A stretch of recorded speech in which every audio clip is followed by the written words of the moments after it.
আসসালামু আলাইকুম, সবাই কেমন আছেন জানাবেন। আমি আছি আলহামদুলিল্লাহ ভালো। আসলে অনেকেই জানতে চান সিআরপি টেস্টটা কি, বা সিআরপি টেস্টটা কী জন্য করা হয়, বা সিআরপির মাত্রা বৃদ্ধি পেলে কি হয়। সো চেষ্টা করব সিআরপি টেস্ট সম্পর্কে আলোচনা করতে। সিআরপি হচ্ছে একটা ইংরেজি শর্ট ফর্ম, যার ফুল মিনিং হচ্ছে সি রিঅ্যাক্টিভ প্রোটিন।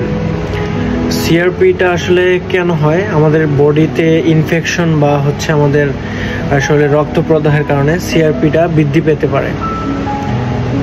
আর সিআরপিটা মেইনলি হচ্ছে আমাদের লিভার থেকে তৈরি হয়ে রক্তে যায়, যার ফলে আমাদের সিআরপির মাত্রাটা বৃদ্ধি পায়। সিআরপি বিভিন্ন কারণে হতে পারে, যেমন আমাদের বডি পেইন বা আমাদের মাজা ব্যথা, তারপর হচ্ছে জয়েন্টে ব্যথা, ব্যাকটেরিয়া ইনফেকশন থেকে সিআরপি হতে পারে, নিউমোনিয়া থেকে হতে পারে, আবার কিছু ক্ষেত্রে হার্ট অ্যাটাক থেকেও সিআরপি পজিটিভ হতে পারে।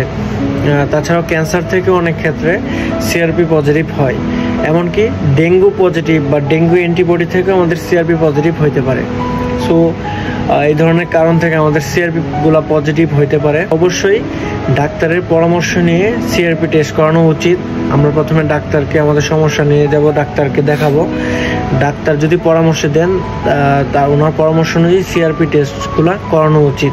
আর বিশেষ করে হচ্ছে বাতের চিকিৎসার জন্য, আমরা যে বাতের চিকিৎসা নেই, বাতের চিকিৎসা নেওয়ার আগে আমাদের সিআরপি টেস্টটা করানোর প্রয়োজন পড়তে পারে। সো এই হচ্ছে আমাদের সিআরপি টেস্টের প্রয়োজনীয়তা।